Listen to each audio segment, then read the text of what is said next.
Hey, what's up mga kasay no? So for this video, so nandito pala ako sa Eskwelahan namo. So naday ko diri og namigibuhat kinagmay no.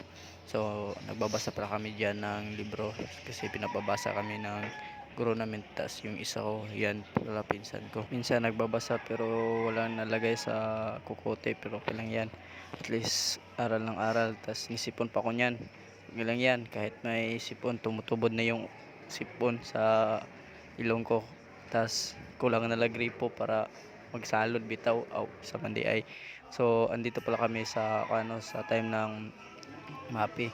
So time ng MAPI, napakita ni ma'am yung concert ni Lia Salonga doon sa London year 1988. So ito pala yung mga kasay no. So ito yung mga coach niya at yung mga audience niya. So ito yung tagapakinig ng kanyang mga kanta. Tas ito pa si Lea Salonga, ay 19 years old pa nung pumunta ng London. At madami daw sila doon sa London, mga Pinoy at mga Pinay yung sinali dyan. At dami ding mga ibang bansa na sumasali. At isa na yon si Lea Salonga. Yan po si Lea Salonga yung pinapakita ni ma'am sa amin.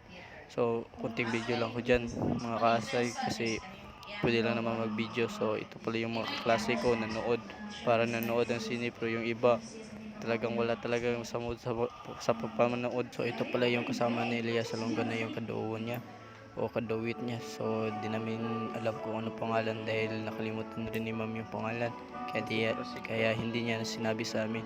Kaya yan, kumanta na si Lea Salonga dyan. Tapos pag tapos ng concert ni Lea Salonga, ito na yung nakita ko, concert talaga ito. Grabe talaga, the best ng pinsan ko. Mekos mo na pinsan. Pero hindi ko yan pinsan no. So yan pala si Jorga, yung video ko dati siya pa rin, pero ito rin ay siya pa rin. Siya pa rin hanggang sa pa rin, hanggang saan pa to. Pero ito pala si Jorga no. So nakipag-salitan ako sa kanya, kausap ako na pwede ko bang i-upload tong video na to. Tapos sabi niya sa akin pwede lang daw. So ito sinali ko sa vlog ko. So ito na mga kasay, galing talaga Petra. Petra, ang galing talaga ng Petra ko. So ito plus Jorga ay palatawa, kahit may guro dito na nagturo sa amin, kaya bulol-bulol ako. Pero so bisaya na to rin no. So nadigatudlo na mga maestra no, kay kuan kining katudlo si ma'am na mo dia. Tapos kini po si Jorga gibidyohan na lang po ginagmay para naputi mo content ba. So kani din no, kapabuyag-buyag yung tawon ng bataan ni palinte ay. So nanawag na po ng kugtong dire so kani daw, so nanawag ng bata dire, hoy diyan ay tawa ko ninyo, tawa ni katawa din isa nagkakatawa na nagkatawa ng mga bataan ni. So Tagalogon na to no. So andyan pala dito no si Jorga, palatawa talaga to si Jorga. So kahit nagbulol-bulol na yung istorya ko, basta kumbati tayo istorya Tagalog gani ginagmay ba. So ana din akong bati na din ginagmay no.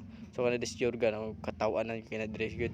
So kanang isa agik nagkatawa kami tanan diri ga focus taglantaw sa salida. Tas ga-discuss si mga glantaw mi saon man nga naman po isa diri nga hastang na so pasigdi lang po ng motor dan ilabay no. So pili yung katawan ako na gyud kay balin spit lagi nga po kan kay ba kami tanan halos wala na naminaw bitaw. Tas galantaw na lang po si ma'am namo, tas gakatawa na lang po si ma'am daw gapilo ipakidahatan po niya si ma'am. So nagkatawa na nag-apil si ma'am, si ma'am Diyos ko taon Jorga na unsa naman ka, pero tana no. So dere tama ng video no. Salamat kay sa paglantaw.